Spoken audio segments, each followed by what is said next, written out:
What's up, Aztec fans? Today we're going to be looking at what Devin Watson will bring to the team next year, as well as a couple things he's hopefully been working on during the offseason. Let's get to it.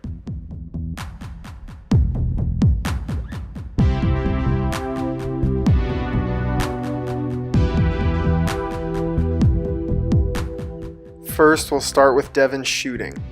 Devin was a pretty good shooter last year, especially when he could use a dribble to get himself into rhythm, and he was especially deadly from the wings.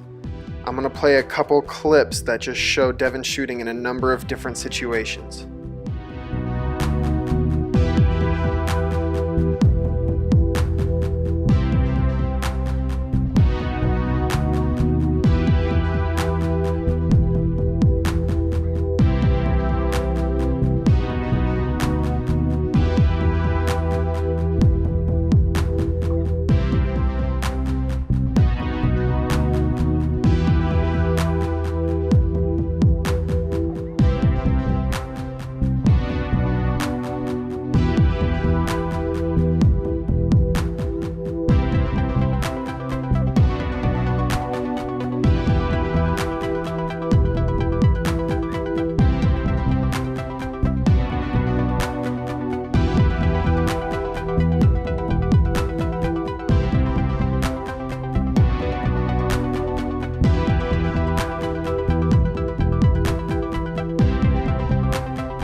In the half court, Devin is a good scorer, but his passing numbers are lacking.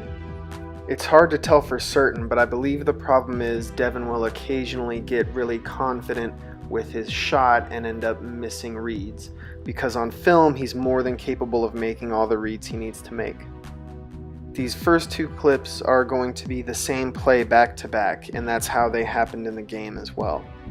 If you watch Devin closely, you can often see him pointing out passes that need to be made to his teammates before they recognize it. Here, Devin knows the ball needs to get into Pope, that way Pope can kick it back out to Trey, and Trey can take the three. On this next play, it's pretty much the same thing. It starts off differently, but it ends up with the ball getting back into Pope, but this time the ball gets kicked out to Devin as Devin and Trey switch spots. Devin's ability to play off what the defense gives him is a big boon that's hard to measure in normal stats. Devin will sometimes over-penetrate into the defense and not make passes that he should make.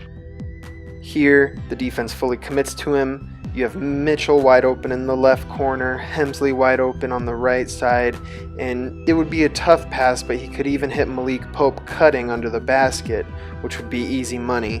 But Devin fails to make any of those passes, tries to put up a shot, and it ends up in a turnover.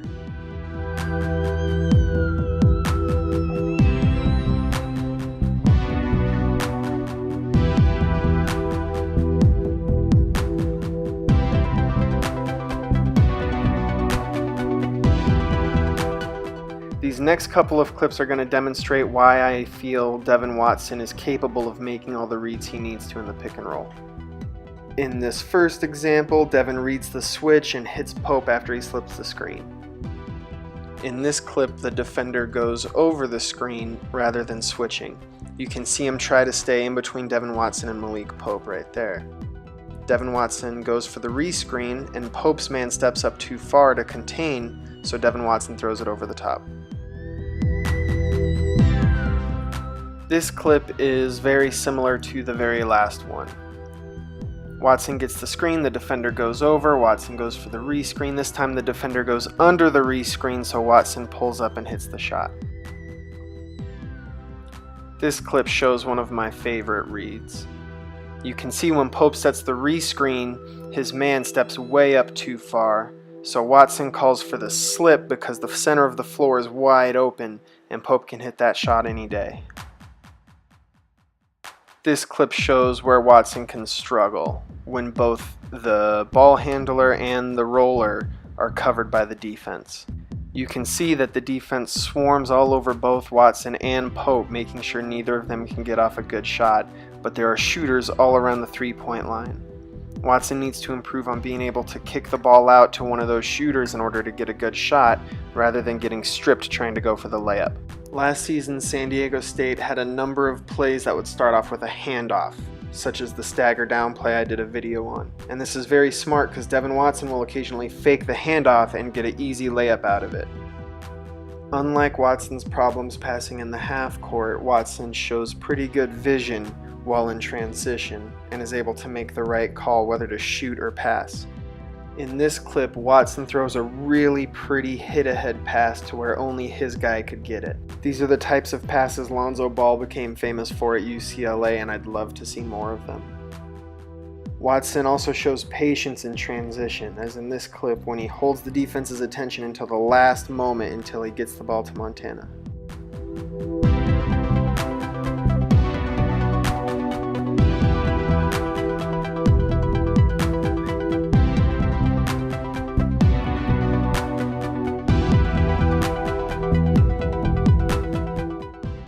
His problems finishing at the rim aren't as pronounced in transition because the defense isn't set yet, but even if they're back there, his speed allows him to compromise them enough that he can draw the foul. One last thing. Coaches will have differing opinions on how important this last issue is, but Devin Watson struggles to finish with his left hand.